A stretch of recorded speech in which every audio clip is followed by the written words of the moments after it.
At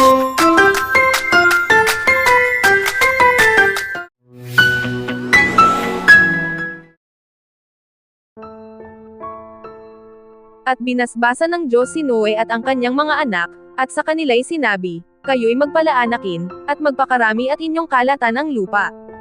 At ang takot sa inyo at sindek sa inyo ay mapapasa bawat hayop sa lupa, at sa bawat ibon sa himpapawid, lahat ng umuusad sa lupa, at lahat ng isda sa dagat, ay ibinibigay sa inyong kamay.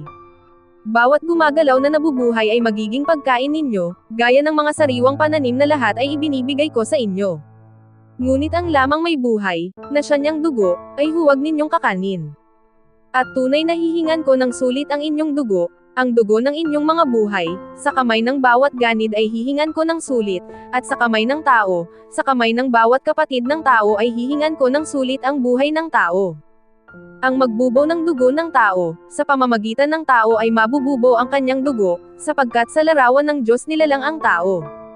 At kayo'y magpalaanakin at magpakarami, magsilago kayo ng sagana sa lupa, at kayo'y magsidami riyan.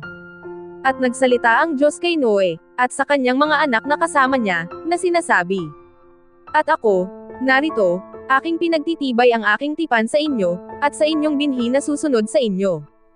At sa bawat nilikhang may buhay na kasama ninyo, ang mga ibon, ang hayop at bawat ganid sa lupa na kasama ninyo, sa lahat ng lumunsad sa sasakyan pati sa bawat ganid sa lupa. At aking pagtitibayin ang aking tipan sa inyo, ni hindi ko nalilipulin ang lahat ng laman sa pamamagitan ng tubig ng baha, ni hindi na magkakaroon pa ng baang gigiba ng lupa. At sinabi ng Diyos, ito ang tanda ng tip ang ginawa ko sa inyo, at sa bawat kinapal na may buhay na kasama ninyo sa buong panahon. Ang aking bahaghari ay inilalagay ko sa alapaap, at siyang magiging tanda ng tipan ko at ng lupa.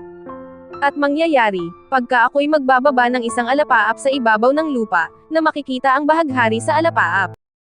At aalalahanan ko ang aking tipan, na inilagda ko sa akin at sa inyo, at sa bawat kinapal na may buhay sa lahat ng laman, at ang tubig ay hindi na magiging baang lilipol ng lahat ng laman.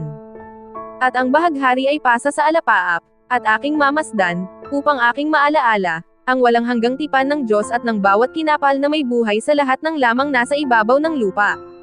At sinabi ng Diyos kay Noe, ito ang tanda ng tip ang inilagda ko sa akin at sa lahat ng laman na nasa ibabaw ng lupa. At ang mga anak ni Noe na nagsilunsad sa sasakyan ay si Sem, at si Cham at si Yafet, at si Cham ay siyang ama ni Canaan. Ang tatlong ito ay mga anak ni Noe, at sa mga ito'y nakalatan ang buong lupa.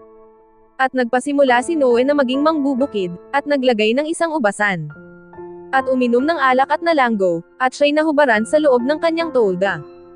At si Cham na ama ni Canaan ay nakakita ng kahubaran ng kanyang ama, at isinaysay sa kanyang dalawang kapatid na nang-asa labas.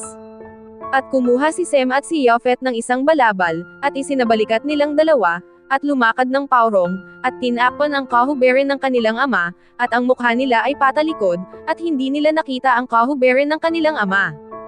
At nagising si Noe sa kanyang pagkalango sa alak, at naalaman ang ginawa sa kanya ng kanyang bunsong anak. At sinabi, sampain si Canaan. Siya'y magiging alipin ng mga alipin sa kanyang mga kapatid. At sinabi niya, purihin ang Panginoon, ang Diyos ni Sem. At si Canaan ay maging alipin niya. Pakapilan ng Diyos si Yafet. At matira siya sa mga tolda ni Sem, at si Canaan ay maging alipin niya. At nabuhay si Noe pagkaraan ng baang gumunaw, ng 350 taon. At ang lahat ng naging araw ni Noe ay 950 taon, at namatay. Thank you for watching, and God bless. Please like, share, and subscribe to my channel.